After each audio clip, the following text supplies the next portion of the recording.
आप सभी लोगों का स्वागत है आपके अपने YouTube channel future online classes में। और सबसे पहले आप सभी लोग गुड इवनिंग। जितना जल्द हो आप सभी लोग ज्वाइन कर ले क्लास को और वीडियो को शेयर करें अपने दोस्तों के साथ। चैनल पर नए हैं तो चैनल को सब्सक्राइब कर लीजिएगा। और आप सभी लोगों का क्लास कैसा लग रहा है ये भी मुझे कमेंट करके आप सभी लोग बताएं, क्योंकि क्लास जो है आपका रेगुलर चल रहा है। और आप सभी लोगों की पढ़ाई कैसी चल रही है वो भी मुझे बताएं आप सभी लोग। और आज जो है हम आपके जो है पेपर F5 के ऊपर बात कर रहे हैं। पेपर F5 जिसमें जो है यूनिट 1 के ऊपर हम लोग बात कर रहे हैं। और आज जो है हमारा यूनिट 1 कंप्लीट हो जाएगा। तो आप सभी लोगों से निवेदन यह है कि वीडियो को लाइक कीजिएगा, शेयर कीजिएगा अपने दोस्तों के साथ और क्लास को पूरा देखिएगा ताकि आपको समझ में आ जाएगा। और जैसे कि हम बात कर रहे हैं जी, आप सभी लोग गुड इवनिंग। जितना जल्द हो ज्वाइन करें, सभी लोग ज्वाइन करें। मैं ज़्यादा कमेंट नहीं पढ़ूंगा, ओके जी। गुड इवनिंग आप सभी लोगों को, ज्वाइन करें क्लास को। और मैं आपको बता दूं कि हम कहाँ थे उसके ऊपर हम बात करेंगे। तो जैसे कि आप सभी लोगों को मालूम है कि हम जो है पेपर F5 के ऊपर बात कर रहे हैं। यूनिट 1 जो है हमारा चल रहा है। और कल भी हमने जो है इसके ऊपर बात किया था, मानव भाषा और पशु पक्षियों पेड़ पौधों भाषा के अंतर के ऊपर। तो मैंने कल भी बोला था कि आप सभी लोगों को आज जो है विस्तार से बता देता हूं। कल भी मैंने आपको पूरा बताने का प्रयास किया था। तो सबसे पहले आपको जो है पेपर का नाम याद होना चाहिए कि F5 जो आपका पेपर है वो क्या है। तो पेपर आपका है भाषा की समझ तथा आरंभिक भाषा विकास। क्या है यहाँ पर देख सकते हैं, भाषा की समझ तथा आरंभिक भाषा विकास। यह आपका जो है पेपर का नाम है F5। और आपका यूनिट में जो यूनिट 1 है उसमें जो है भाषा की प्रकृति के बारे में पढ़ना है। तो बहुत सारी चीज़ों को हमने पढ़ते आया। भाषा किसे कहते हैं, भाषा का महत्व, उद्देश्य, भाषा वाचन व्यवस्थित के रूप में, चिन्ह के रूप में, संप्रेषण के रूप में, माध्यम के रूप में। फिर हमने जो है कल पढ़ा हम लोगों ने मानव भाषा और पशु पक्षियों पेड़ पौधों भाषा के अंतर। बहुत सारी चीज़ों को हमने पढ़ा है इसमें। तो आप सभी लोगों को मैं बता दूं कि अगर आप सभी लोगों ने प्रीवियस वीडियो नहीं देखा है तो प्लेलिस्ट में बना हुआ है, जाइए प्लेलिस्ट में, आपको वहाँ पर DLED 2022 से 24 पेपर आपका नाम वहाँ पर नजर आ जाएगा। उसको जाकर देख लीजिए, आपको समझ में आ जाएगा। क्लास जो है चल रहा है डेली बेसिस पर, आपके चलते रहेंगे, टेंशन नहीं लीजिएगा। बहुत जल्द जो है बस हम 10 से 15 दिनों में जो आपके क्लास में तेजी लाएंगे। साथ ही साथ आपको प्रीवियस ईयर क्वेश्चन बहुत सारे कुछ जो है कराए जाएंगे। आप सभी लोग बस बने रहें। अभी तो क्लास आपके एक महीने से चल रहे हैं तो डेली देने में परेशानी इसलिए आ जाती है, नेटवर्क इशू है हमारे यहाँ ज़्यादा, समझ रहे हैं। तो चलिए हम अपने पॉइंट के ऊपर चलते हैं। तो पॉइंट 3 में जो है आपको पढ़ना है मानव भाषा और पशु पक्षियों पेड़ पौधों की भाषा में अंतर। यहाँ समझने का प्रयास कीजिएगा। यहाँ पर क्या है, आपका मानव भाषा की बात कर रहा है, साथ ही साथ जो है यहाँ पर पशु पक्षियों की भाषा की बात कर रहा है, और यहाँ पर जो आपका पेड़ पौधों की भाषा की बात कर रहा है। यहाँ पर 3 टर्म जो है दिया गया है और आपको पूछा गया है कि मानव भाषा, पशु पक्षियों की भाषा और जो आपके पेड़ पौधों की भाषा है, क्या उसमें अंतर है या नहीं है। तो सबसे पहले मुझे आप बता दीजिए कि क्या उसमें अंतर है या नहीं है। मानव भाषा जैसे कि हम लोग जो भाषा का प्रयोग करते हैं, पशु पक्षी जो भाषा का प्रयोग करते हैं, जो पेड़ पौधा भाषा का प्रयोग करते हैं, उसमें अंतर है या नहीं है। तो देखिए इसका सीधा सा सवाल आपका ये है कि उसमें अंतर है, समझ गए। क्योंकि मनुष्य जो हम लोग हैं, हम लोग अपनी बातों को बोल सकते हैं, सुन सकते हैं, समझ सकते हैं, लेकिन हम लोग जो है जानवरों की भाषा को नहीं समझ सकते हैं।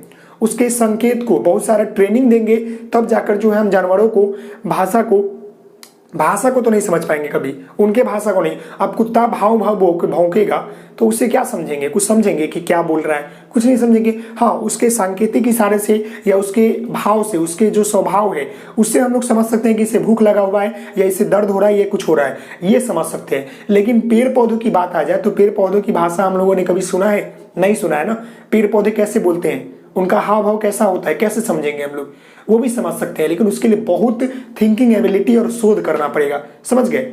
हर प्राणी जो जिसमें जीव है ना उसमें भाषा होता है। छिपकली हो, चाहे जानवर हो, पशु पक्षी हो, पेड़ पौधे हो, सब में अपनी एक भाषा है। लेकिन वह भाषा जो है केवल पर्टिकुलर पर्सन ही सोच सकता है, सुन सकता है, समझ सकता है। जैसे कुत्ता है तो कुत्ता की भाषा कुत्ता समझ जाएगा, अगर हम लोग मनुष्य हैं तो मनुष्य की भाषा मनुष्य समझेगा, अगर पेड़ पौधे हैं तो पेड़ पौधे की भाषा पेड़ पौधा ही समझेगा, हम लोग नहीं समझ सकते हैं। समझ रहे हैं? अब इसमें अंतर क्या है, मैंने आपको कल बताया था कि बहुत सारे अंतर है। जैसे कि हम लोग अपने भाव और विचारों को बोलकर आपके सामने प्रकट कर देते हैं, लेकिन रहा जानवर और पशु पक्षी की बात कर रहे हैं तो देखिए पशु पक्षी में भी कभी कभी झगड़ा होता है, लड़ाई होता है, या कोई बात को लेकर बहुत कहा सुनी होता है, तो उसमें भी अपनी भाषा होती है। वो अपनी भाषा में बहुत चिल्लाएगी।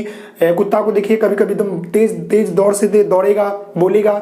चिड़िया को देखिए वो भी चिचियाएगी, मतलब चहचहाती है, क्यों? वो भी कुछ कहना चाहती है, वो भी झगड़ा करती है, लेकिन हम लोग उसकी भाषा को नहीं समझ सकते हैं। वो अपने समुदाय में, वो अपने कल्चर में ही रहती है, अपने कल्चर को, भाषा को वो सीखती है।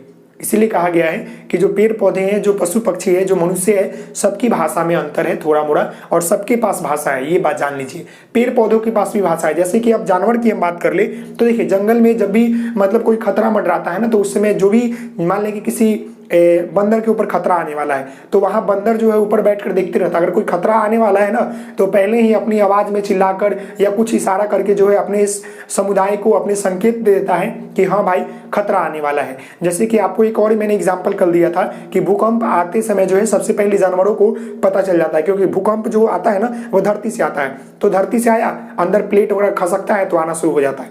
तो वह जो होता है, कुछ जानवर ऐसे होते हैं जिनका जो होता है कंपन, धरती के कंपन से चलते हैं। साथ ही साथ कुछ ऐसे जानवर होते हैं जो धरती को सूंघ कर चलते हैं, तो उनको पहले ही भाप लेते हैं, वो पहले ही भाप लेते हैं कि कुछ अनहोनी होने वाला है, कुछ गलत होने वाला है, तो वो क्या करते हैं, जानवर अदर एक्टिविटी करना शुरू कर देते हैं, जो कि आपको मनुष्य समझ जाता है कि कुछ ना कुछ हानि होने वाला है। मैं आपको बता दूं कि गुजरात के कच्छ में 2001 या 4 में जो है सुनामी आया था, तो उस समय मछलियां जो है अलग हरकत कर रही थी। और एक बार तिब्बत में भी जो है बहुत बड़ा मतलब आपका भूकंप आया था 2001 की ईस्वी के इतिहास में, तो उसमें भी जो है जानवर सब जो है क्या कर रहे थे, वो अलग अलग एक्टिविटी कर रहे थे, जिससे वहां के जनजाति जो थे वह समझ गए कि कुछ ना कुछ अनहोनी होने वाला है, और वो जगह खाली कर देते हैं। फिर कुछ समय बाद जो है वहां पर तबाही रहता है, तो वो बच जाते हैं। तो इस तरह बहुत सारे आपको एनसीईआरटी पुस्तक में ये बातें लिखी गई है। और जो ये मैंने 2 एग्जाम्पल लिया ना, ये सीटेट के प्रश्न है, सीटेट में आपसे प्रश्न पूछते हैं, समझ गए?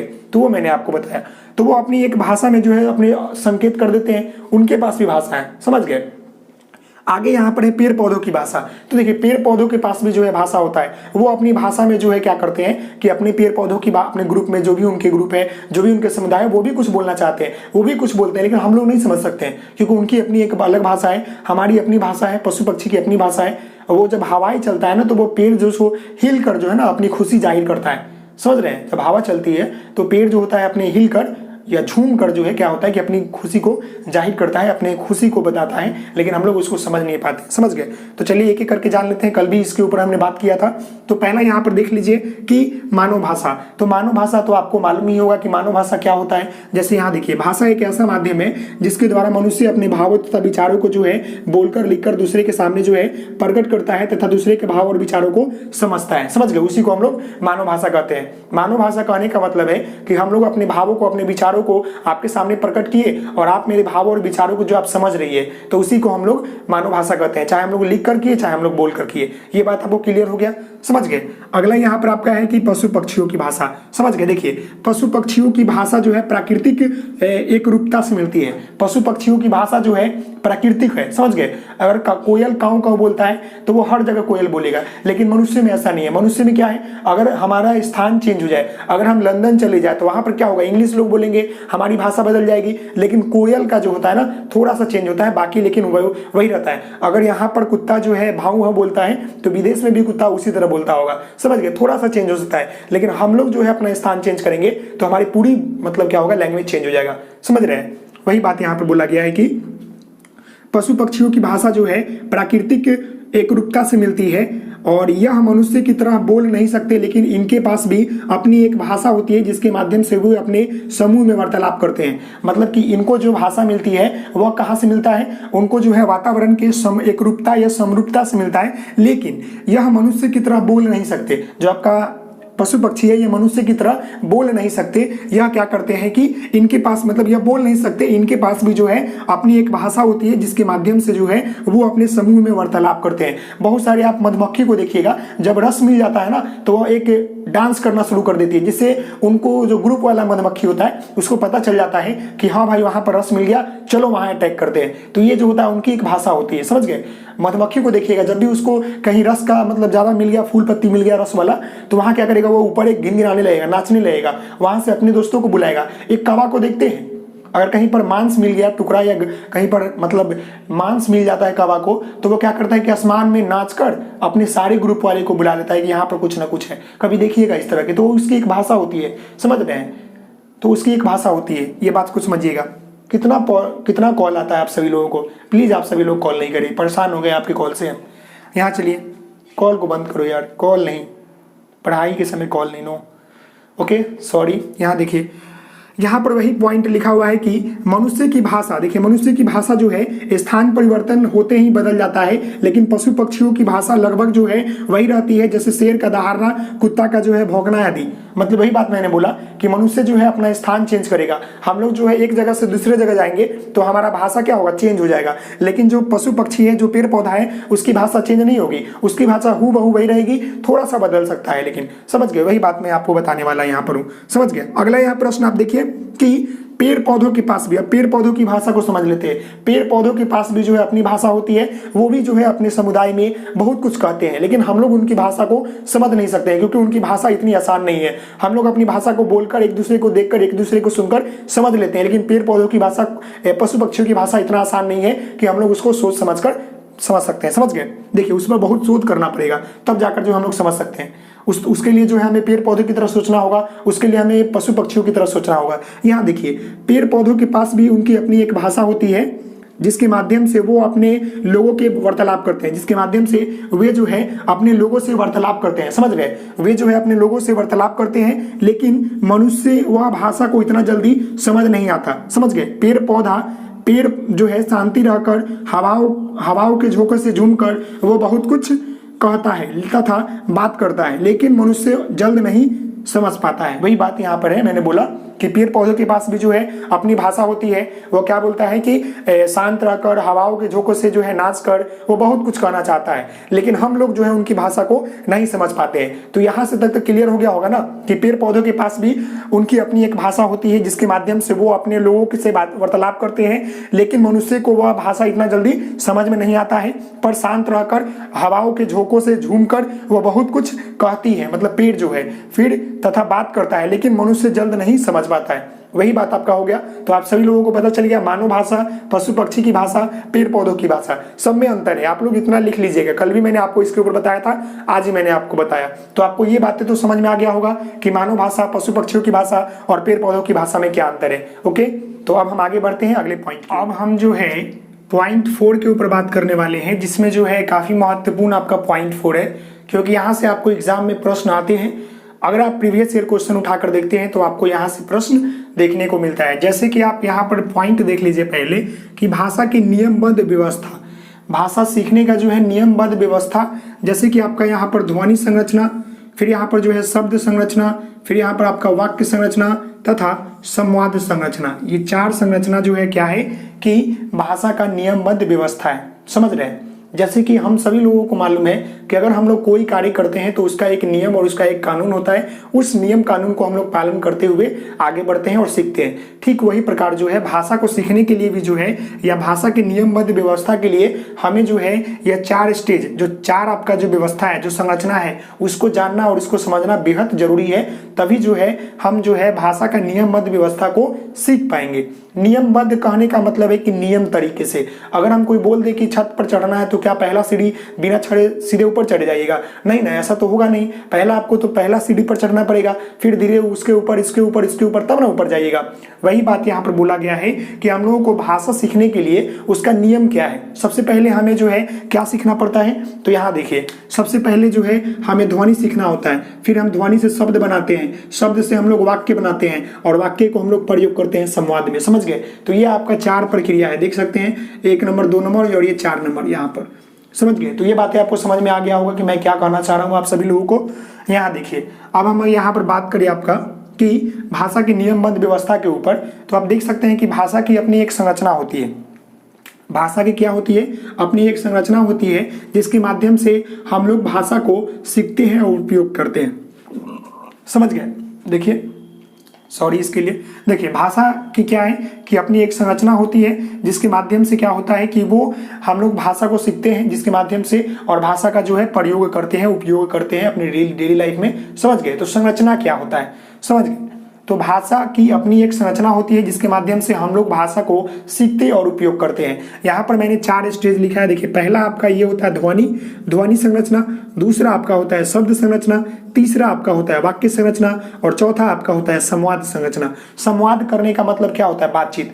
मैं आपसे भी बात कर रहा हूं तो संवाद हो रही है, लेकिन हमारे पास अगर ध्वनि संरचना नहीं हो, शब्द संरचना नहीं हो, वाक्य संरचना नहीं हो, तो क्या हम आपसे संवाद कर पाएंगे? नहीं कर पाएंगे। मान ले कि 2 बच्चों को मैं यहाँ पर ला दूं, मैं यहाँ पर एक और बच्चों को लाया और एक और बच्चों को लाया।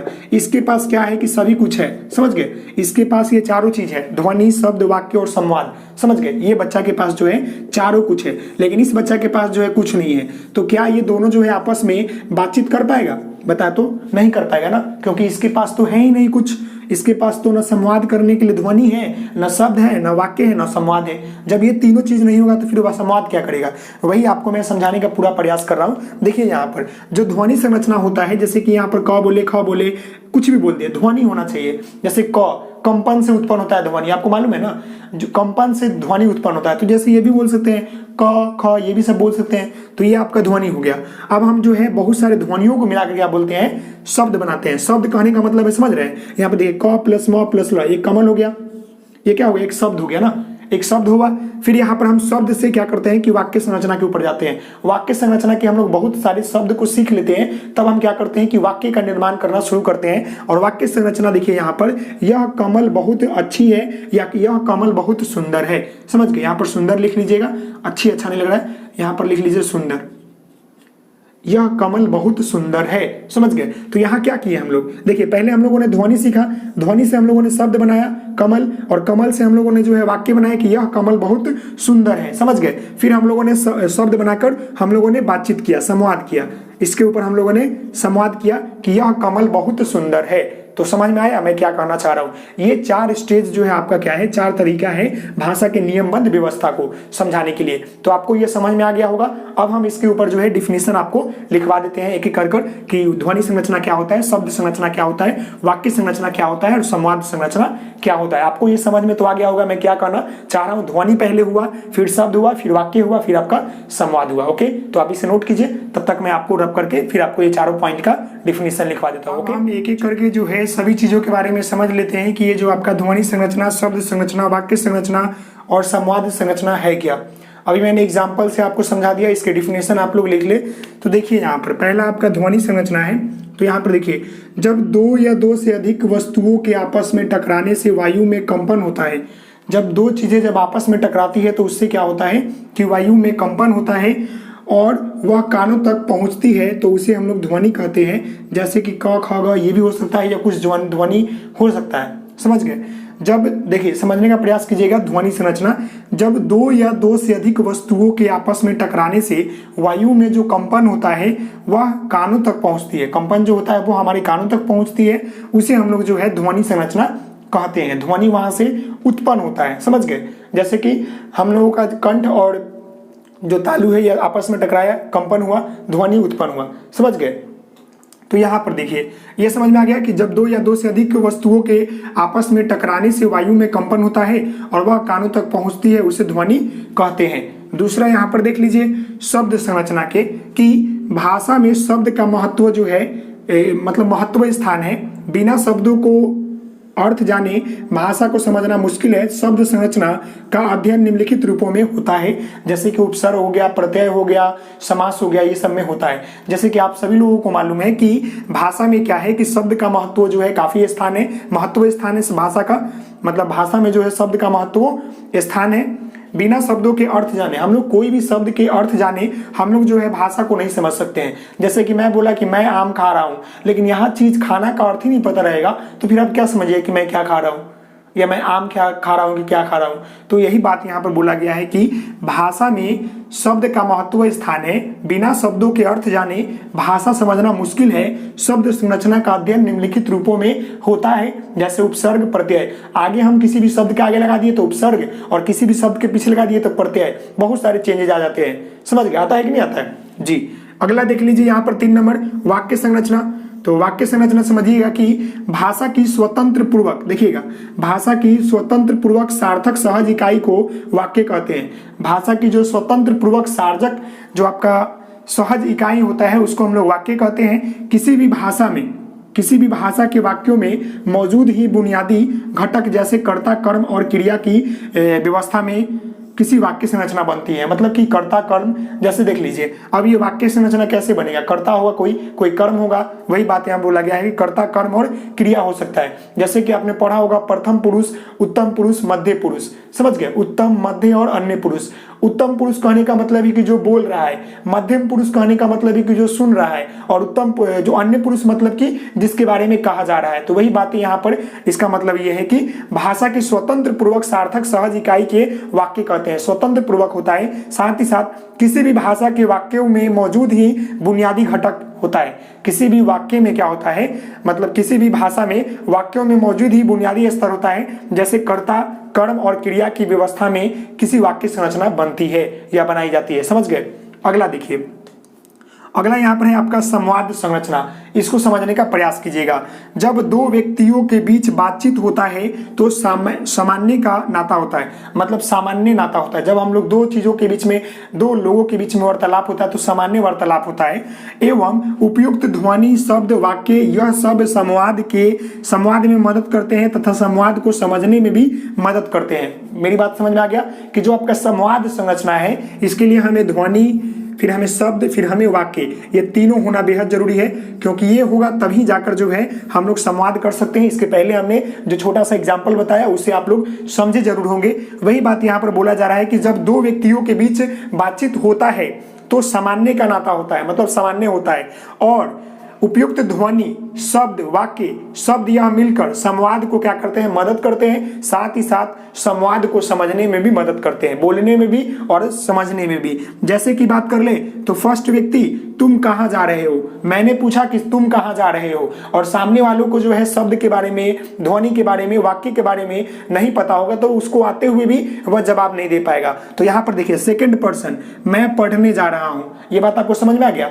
तो यही जो होता है आपका ध्वनि संरचना, शब्द संरचना, वाक्य संरचना और संवाद संरचना। ये चारों का जो है क्या है कि यह भाषा का नियमबद्ध जो है, मतलब एक संरचना है। पहले हम लोग ध्वनि सीखते हैं, फिर हम लोग शब्द सीखते हैं, फिर हम लोग वाक्य सीखते हैं, तब जाकर जो है हम लोग संवाद करना शुरू करते हैं। तो ये बातें आपको समझ में आ गया। अब हम जो है इसके यूनिट के जो है अंतिम पॉइंट, भाषा के विशेषता के ऊपर जान लेते हैं। उसके बाद आज हमारा जो है यह यूनिट समाप्त हो जाएगा यहाँ पर। ओके, तो आप लोग नोट कर लें। हम जो है इसके पॉइंट 5 को देख लेते हैं, जिसमें जो है भाषा की विशेषता के ऊपर बात कर ले। तो मैं आपको बता दूं कि भाषा की विशेषता के ऊपर जो है हमने पहले ही चर्चा किया है। फर्स्ट वीडियो में जाकर देखिएगा तो मैंने यहाँ पर 12 या 15 वीडियो जो पॉइंट जो है मैंने लिखाया है, लेकिन आपको फिर से मैं यहाँ पर 8 बिंदु जो है बता देता हूँ। अगर आपने वो वीडियो नहीं देखा है या आपने नोट्स बनाया होगा तो आप पन्ना पलट लीजिए, आपको वहाँ पर विशेषता और उसके प्रकृति आपको मिल जाएंगे। प्रकृति और विशेषता उसके महत्व सेम एक ही होते हैं। तो यहाँ पर देखिए, पहला यहाँ पर है कि भाषा सामाजिक संपत्ति होता है। कहने का मतलब है कि भाषा का प्रयोग जो है हम लोग समाज में करते हैं, इसीलिए जो है यह सामाजिक संपत्ति होता है। हम लोग बिना समाज जो है बिना भाषा का नहीं चल सकता है, क्योंकि भाषा के माध्यम से ही हम लोग अपने विचारों को, अपने भावों को अपने समाज में एक दूसरे के समझते हैं और प्रदान आदान करते हैं। समझ गए? यहाँ देखिए, भाषा अर्जित संपत्ति है। भाषा को जो है हम लोग अर्जन करते हैं। जैसे कि हम लोग जो है भाषा को अपने बड़ों से, अपने समाज से, अपने घर परिवार से जो है अनुकरण करके अर्जन करते हैं, ना कि हम लोग उसको सीखते हैं। समझ गए? भाषा एक अर्जन संपत्ति है। समझ गए? अगला यहाँ पर है कि भाषा सर्वव्यापक है। भाषा सर्वव्यापक कहने का मतलब है कि भाषा का प्रयोग जो है हम कहीं भी कर सकते हैं। जहाँ भी मनुष्य रहता है वहाँ पर हम लोग भाषा का प्रयोग कर सकते हैं, चाहे वो उसकी भाषा चेंज होगी, लेकिन भाषा सर्वव्यापक कहने का मतलब है कि बिना भाषा के कोई ऐसा जगह नहीं है जहाँ पर भाषा नहीं नहीं हो, बिना भाषा का चलेगा नहीं। समझ गए? तो भाषा क्या है? सर्वव्यापक है। समझ गए? अगला यहाँ बिंदु है कि भाषा का अंतिम रूप नहीं होता है। हम लोग जन्म से लेकर मरते तक जो है कितना कुछ बोल देते हैं, तो कोई अंतिम रूप है कि यहीं तक बोलकर रुक जाना? नहीं ना। वही बात है कि भाषा का कोई अंतिम रूप नहीं होता है। समझ गए? एक मिनट जी, भाषा का कोई अंतिम रूप नहीं होता है। यहां पर आप देख सकते हैं, अगला यहाँ पर बिंदु है कि भाषा की एक समय सीमा होती है। भाषा हम लोग उतना ही लिमिट में बोलेंगे, अगर उस लिमिट को क्रॉस करते हैं तो फिर दिक्कत हो जाती है। तो भाषा की एक समय सीमा भी होती है। अगला यहाँ पर बिंदु है, भाषा मानकीकरण पर आधारित होता है। भाषा जो है मानवीकरण पर आधारित होता है, ये भी सही है। अगला यहाँ पर बिंदु है, भाषा पैतृक संपत्ति नहीं है। हम लोग जो भाषा है हम लोगों को पैतृक संपत्ति में नहीं मिलता है, बल्कि हम लोग भाषा को अर्जित करते हैं, बल्कि हम लोग भाषा को अनुकरण के माध्यम से सीखते हैं। अगला यहाँ बिंदु है, भाषा का प्रयोग हम लोग समाज में करते हैं और जीवन जीने के लिए करते हैं। या लिख सकते हैं कि और जीवन जीने के लिए करते हैं। समझ गए? भाषा का प्रयोग हम लोग समाज में तथा अपने जीवन में प्रयोग करते हैं जीवन जीने के लिए। तो आशा करता हूं कि आपको जो है ये वीडियो आज यहीं तक रहेगा। और आज जो है आपका F5 पेपर जो है इसका यूनिट 1 जो है पूरी तरह से कंप्लीट हो गया। तो आप सभी लोगों को तहे दिल से शुक्रिया कि आप सभी लोगों ने क्लास किया, सपोर्ट किया इतना। तो आप सभी लोगों से निवेदन है कि वीडियो कैसा लगा आप सभी लोग कमेंट में जरूर कीजिएगा। डेली बेसिस पे क्लास आपको मिलेंगे, साथ ही साथ सारे प्रीवियस वीडियो को भी देखते रहिएगा, रिवीजन करते रहिएगा। तो आज के लिए इतना ही। आप सभी लोग इसी तरह हंसते रहे, मुस्कुराते रहे, पढ़ते रहे, गाते रहे। तो आप सभी लोगों को फिर मिलते हैं नेक्स्ट वीडियो में। बहुत बहुत धन्यवाद। और आप सभी लोग नए हैं चैनल पर तो लाइक कीजिएगा, शेयर कीजिएगा, सब्सक्राइब कीजिएगा। ओके, तो आज के लिए इतना ही। Good night, take care, bye bye. Okay.